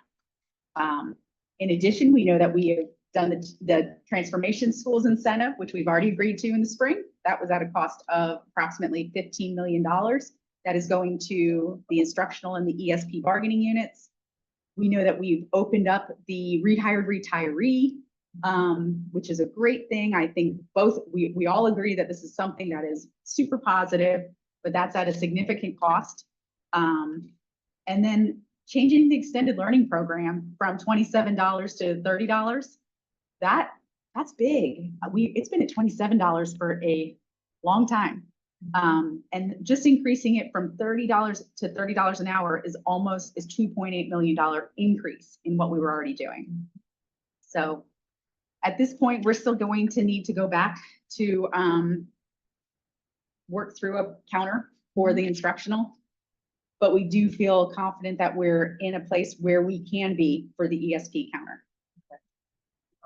So I just have a couple of questions. Sure. So one question I have for the current, or let's say last year. Yeah. For the Renaissance School, what's the district's spending? Total, yeah, 4.4 million. So there's about a little more than a $2 million savings or reduction in what would be paid for what the schools have paid at 22. So with the 7 schools at the lower amount of 2,000 per employee, if we added those 7 schools in, would it put you at 4.4 million? It'd be less than that. But that additional money that you're looking at there is part of what we're using for all employees. Understood, I understand, I think it's just important to put it on context Sure. that, you know, while we're moving schools, Mhm. you know, what that total amount that goes into the Renaissance for last Understood. year. The other thing I wanted to say, I mean, I understand the idea that, you know, so we know in Florida, funding is limited based on what the state does, and they continue to siphon off money. The base student allocation was not a big increase this year, and loss of students is certainly something that is concerning for the entire state and the district. But I wanna address the idea that, you know, we've gotten to a place where we think steps are automatic. Well, steps for instructional employees are based on years of experience, and that's in the contract, in the salary schedule. So while I don't ascribe to the idea that a step is not a raise, I believe a step is a raise. It is. I do think that there is a justified expectation for a step to be expected. Not that it's not a raise, but I do think it is a raise, and it is based on years of experience. I mean, this was before I came here, and when I was here as a teacher, that was what steps were for the instructional employees. So I just want to kind of speak to that and defend that mindset of employees in our instructional bargaining unit, that they do expect a step. Not saying it's not a raise, but it should be Understood. honored. So I think what we will do, I was also, let's see, I shifted my notes here. So I think back to the ESP proposal. Yes. So, I do think we're very close. I think we were close when we started today. I do too.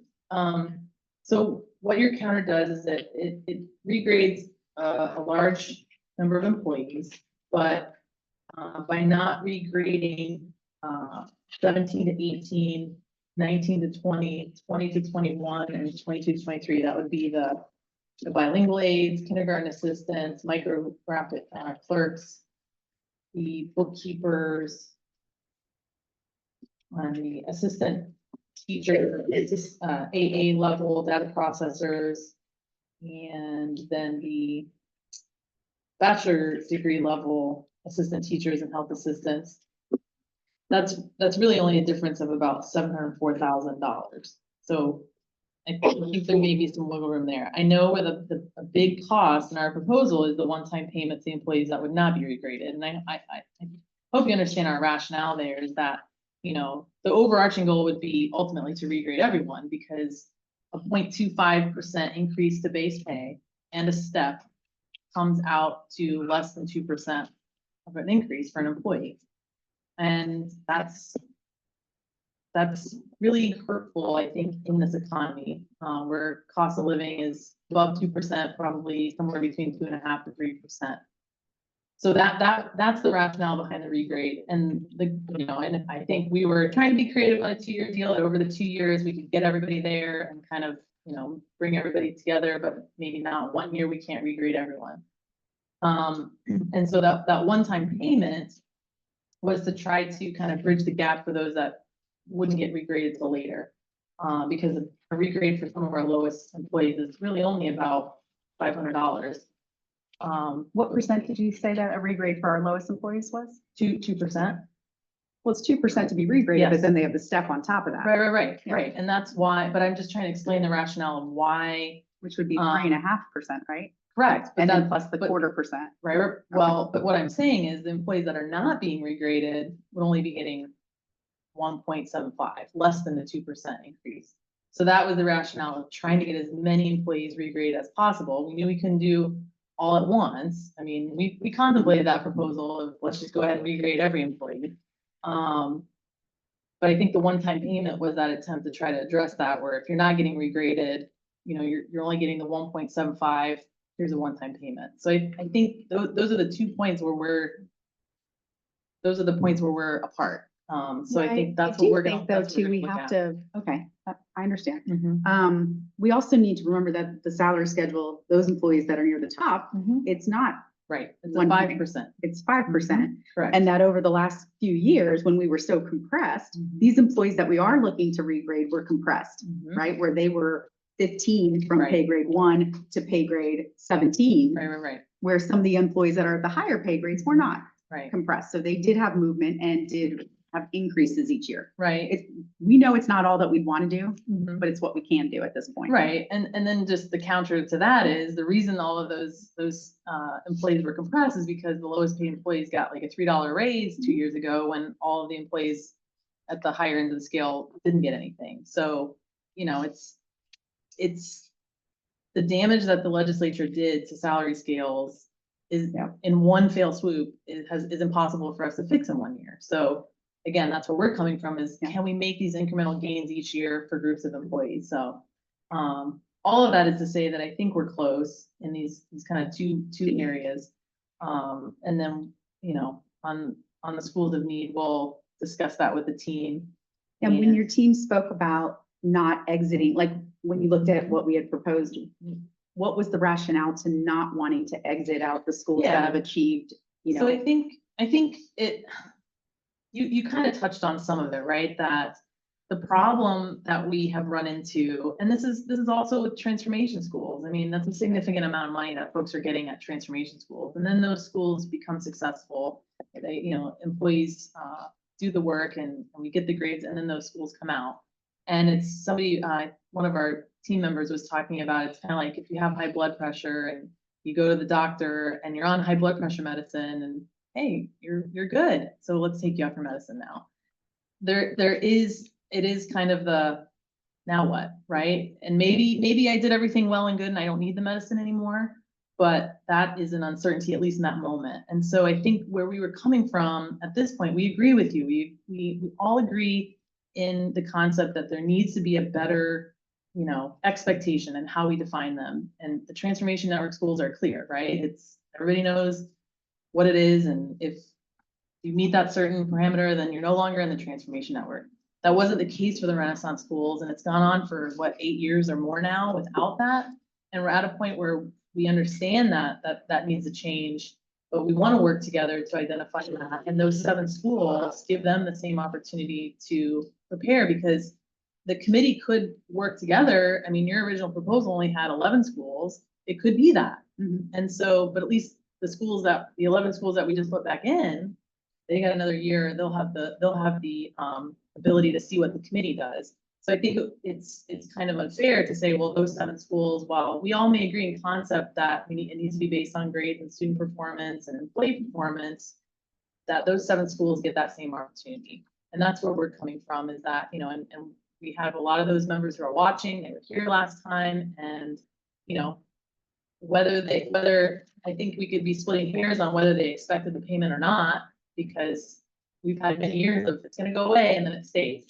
But that ability to plan, like you said, they can transfer, but they're already there and they're working. So I mean, to say that, well, you can transfer now seems kind of, that's defeated, I think, to what we're trying to do. So that was our rationale, to keep them, to give them that same opportunity as the rest of the schools, and what the work of the committee does. Because I would venture to say that the idea of the way the Renaissance pay was structured before gave more to more experienced employees, which is good, because you want more experienced employees in those schools of need, because, you know, they understand classroom management, and they've how to manage student behaviors. When you're a brand new teacher, when I would not do well at a school like that, because it's a challenge. So, you know, if we conceptually have more experienced teachers in these schools, and that's going to go from 3,600 down to 2,000, that's a decrease as well. So again, I think that unless there's anything else that I missed on the rationale of why we'd include those schools, at least for 1 more year while the committee works, and have, you know, employees who represent each of those classifications to have input. And then maybe the committee determines a way to help those folks exit, and those schools exit in a way that they understand it's coming. Because we also talked about, here we are, we're already in what, 2nd or 3rd week of school. And those folks love their school and they want to stay there, but these kinds of things help impact those decisions. Yeah. Anything else on that? No, I got a couple things that I have a question. Yeah. You know, you mentioned the declining enrollment. It's the 11th day of school for students, I believe, right? I think I've heard about it every day, and it is a concern. It's a symptom to the problem that we have in the state of trying to get rid of public education. And then you also added that I think it's gonna cost the district or potentially $38 million that you wouldn't be taking in. But for the past 4 years, we've been talking about the number of employees that we haven't had working at our sites and in our schools, the teachers and support staff, but yet your side has never said, hey, you know what, we had all these hundreds of teachers that we didn't actually hire, so we have this extra pot of money for you guys. That's never happened. So I feel like we're driving in two different lanes. When it's gonna cost you money in terms of the number of students, you're bringing it here as an issue. But when we have fewer employees doing the work for all of the students in the district, you're not saying, hey, we have more money for them. And I think that's a fundamental problem that we're having here at the table. So if there's something I'm missing in terms of that being germane to this, negotiation, I need to know. And is there a way that you guys can show us how much you have saved over the past 4 years in not paying employees? Because I do think that that's germane just as much as the $38 million that you potentially might not get this year. So I think that would be helpful in moving this because that's a real issue for everybody here. And coming back to that the price of goods and services have gone up for everybody that we represent as well, not just the district. And that's truly what we're trying to get at, right? We're looking at a higher percentage. We know, unfortunately, that we can't get them the percentage increase that they need to just break even with all of that inflation. That's truly, we know that. But we still feel like we can do better than what we're talking about right here, based on some of the facts that I've talked about. We have these people that are doing the work for all of these kids, and then we have teachers and support professionals that we haven't hired.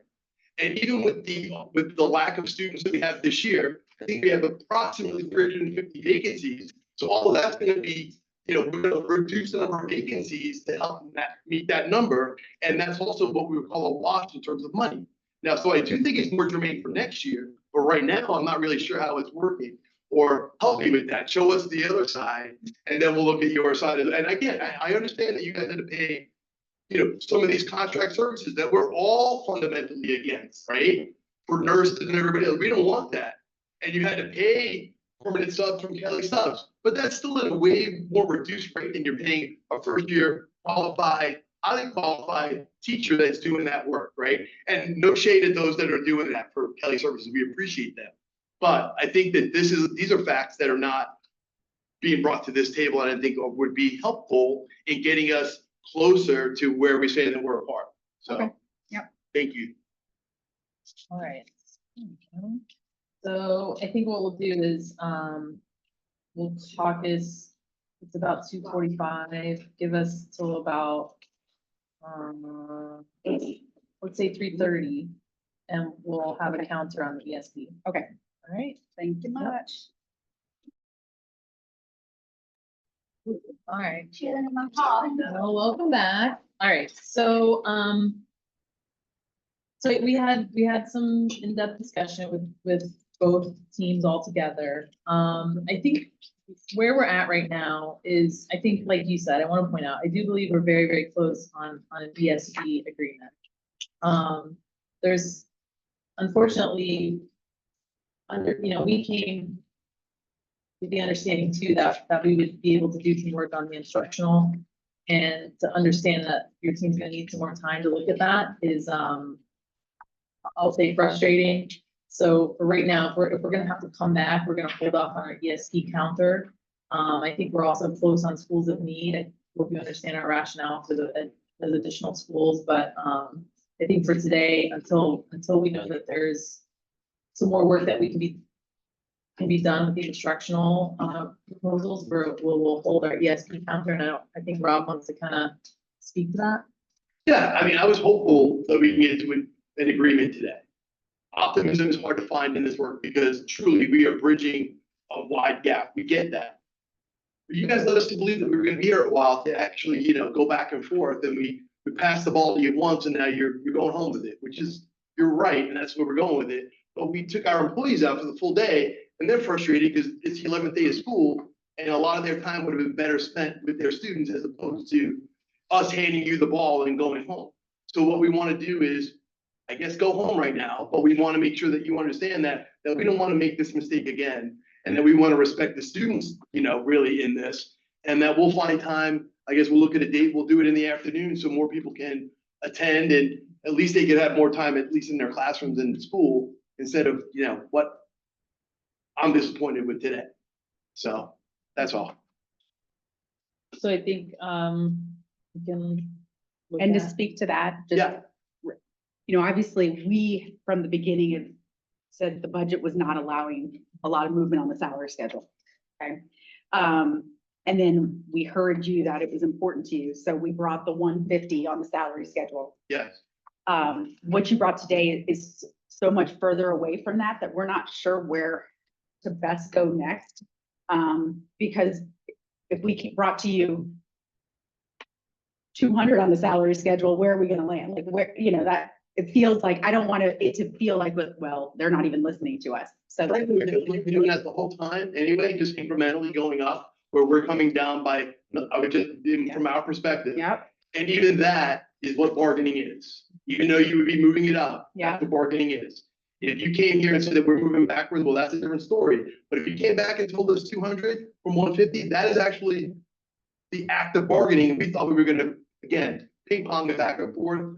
But, you know, fair enough. I understand that you're saying you felt like we pushed the goalpost so far. Why even try? no, not why even try, just That's what it sounds like. it doesn't feel like it would be productive for us to bring something. Because like I've mentioned, we have stretched to where we feel that we can stretch, which can't snap the rubber band, right? Like, I mean, at some point, we have to rethink what we've offered and see if we have to go a different strategy. Because Understood. to me, that would be counterproductive based on what you brought today, that Right. we're not close. We're bringing it up $50 incrementally. Right. It's going to really feel like progress. And again, to be clear, and I'm sorry, Brent, I just want to be clear that what we try to do, and you saw how we hate compression because we think it's kind of productive for everything we're doing. You know, when someone's doing the work and then you're gonna come back next year and make an extra $100, $150, that's insulting, demoralizing, and hurts the recruitment and the retainment of what we need, right? That's something that we feel strongly about. So what we did there, we tried to stair step it a little bit, and we obviously see clearly that the steps are very steep for you guys. But you still, in my opinion, it would have been better had you come back and said, hey, we want to have shallower steps, whatever. Nonetheless, we'll work with it, but thank you. Yeah, okay. Okay, so I think. Look at dates. Yeah, I gotta do it on my phone. and our team's asking not for a Monday now, because, you know, like, some of us see certain kids on certain days, they don't want to make sure they're missing the same kids all the time, also understandable. Okay. So I guess the question is how much time you all will need to kind of look at it, rethink all that. All that jazz.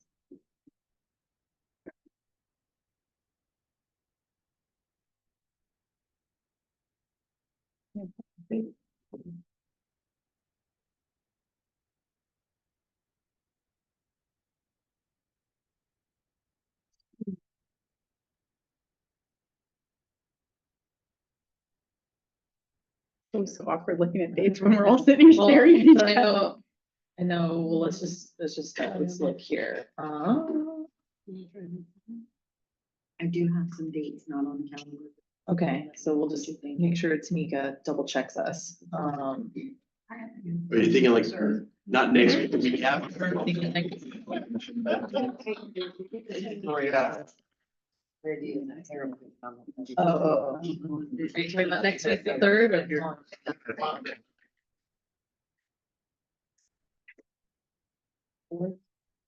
Looking.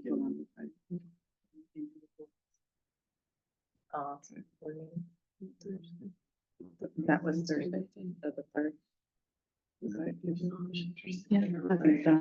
September 4th is that would be it. Yeah. September That would be it. We had principals meeting that morning, but we can do that. Yeah, Afternoon. Yeah. September third. Wednesday, September third, Next week. in the afternoon. Oh, that's, Yeah. what time's that over with? We just, we might. I can understand like it. So, because Wednesday the third open. Yeah, see that. Yeah, we canceled a meeting. We're already out of the Get building. excused. Yeah, we're already out of the building. I'm like, Great. 3:00. Okay. I need more.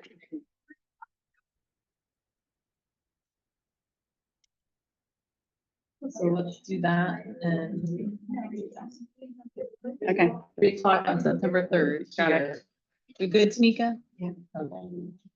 Okay. Let's do that and, Okay. we get it done. All right, thank you very much. I hope, yes. I'll remain home.